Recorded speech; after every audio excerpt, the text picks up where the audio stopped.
Ashama harka fuunee hordoftoota fi kabajamtoota caalii miidiyaa akkam nagaa jirtu akkam ooltan annagaa kuu dhagalanni waaqayyoo dhafaa ta'u akkam jirtan fayyaa keessan jirtanii oolman akkam isin biraa jireenyi maal fakkaataan isiniin jedha buloota koo annagaaf murteetti galanni waaqayyoo dhafaa ta'u baga nagaa taatan sa'aatii kana naaf geecha nageenyi na bira jiru isin biras akka jiraatu abdiin qabaa YouTube chaanaalii kiyyaa laayikii sabskraayibii naaf godhaa najajjabeessaan isiniin jedha boloota koo walaa jajjabeessinuu har'a kanan dhufee fi baraatee hojjennaa dheetananii kanaaf akkuma argitan daakuu qopheeffadheen jira kun asitti daakuun qophaa'ee lakkoofsa tokkoffaas fayyadamuu hin dandeechan ani garuu lakkoofsa lammaffaa fayyadamaa warri kiyya daayitiidha waan ta'eef furdachuu qannasuu barbaada waan ta'eef kanaaf soogidda asitti qopheeffadheen jira soogiddatti godhee itti aansuudhaan soogiddicha koo erga waliin makee raawwadhee booda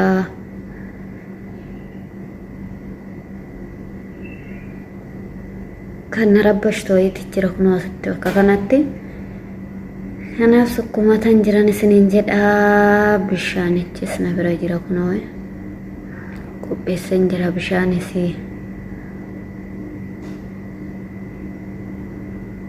kana fakkaatan isiniin jedha obboloota koo walumaan haa bukeessinuu na waliin ta'an isiniin jedha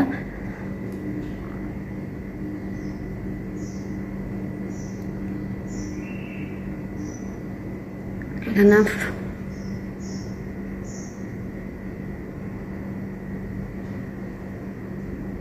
ستموزة زيتون قباي زيت سنتين زيتون ساسانا فيادما كنا فما يسكومنا سنين جدا مشان نجيني ما ستان دبلا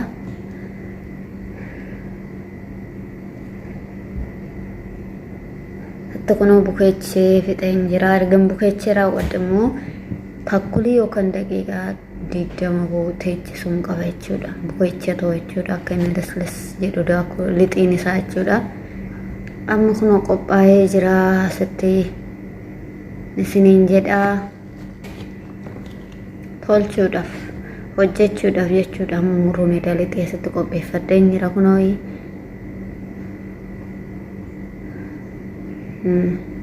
kana fakkaatan isiniin jedha achitti immoo waxii waxaa jira kan ittiin nyaatamu jechuudha jiraata finni kun kan qophaa'u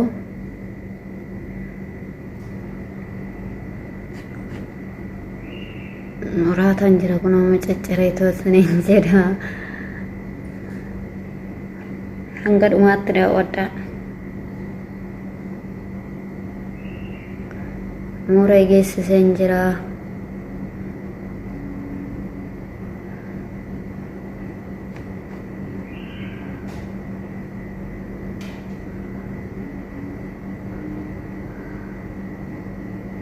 mata qalqalaan jira jechuudha maraataan jira amma koobsicha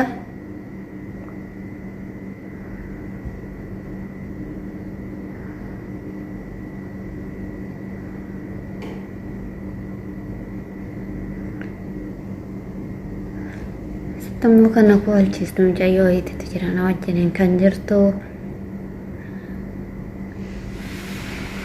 kanaaf akkas isiniin jedha obboloota koo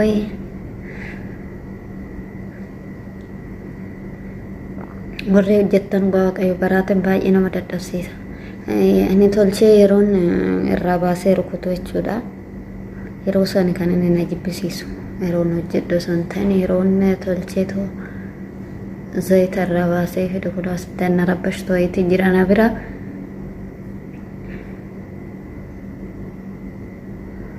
jireenyi biyya ormaa kana fakkaata isiniin jedha nama biyya keenyaatti galee zanaa hidhee hojjetummoo waaqayyoon waa taasisuu walaa jajjabeessinuu warri haarawaa taatan sabskraayib naaf godhaa yuutuubii koo warri tuutan immoo sheerii naaf godhaa na jajjabeessan isiniin jedha gara fuulduraatti wanta guddaa hojjechuuf abdiin qabaa waaqayyo na qarqaaree isiniin jedha nama guyyaa sanii nu haa godhu. Kanaaf YouTube chaanaalii kiyya naaf jajjabeessan isiniin jedha. Ijoolleen Oromoo walaa jajjabeessinu isiniin jechuu barbaada.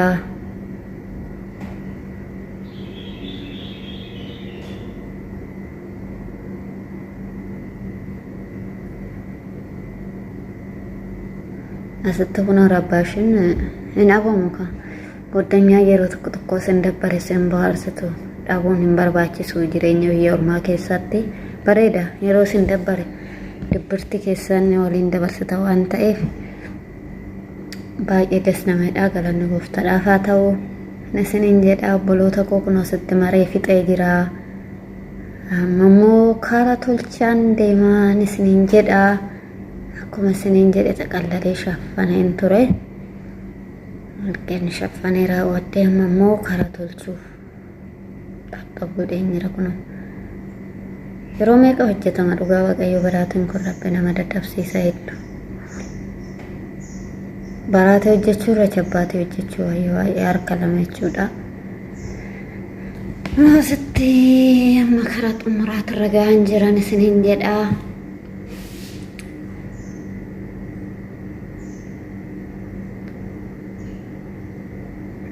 Eelatti tiyya ho'itee jirti.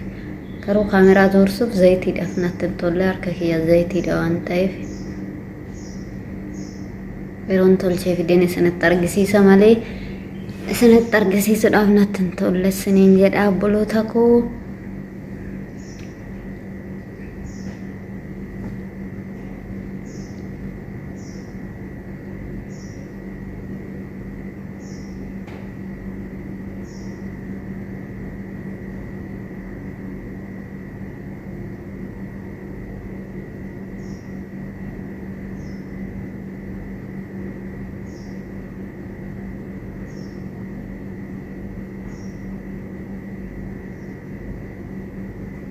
Asitti fideen jira.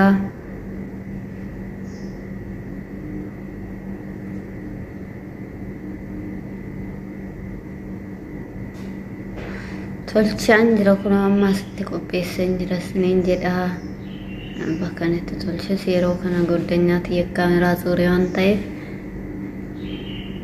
baay'ee ho'aa waaqayyo inni kun nagaannaaf oolaa lafa nagaa akka jirtanitti nageenya waaqayyo isiniif haa baay'atu waan laaltaniif galatoomaa.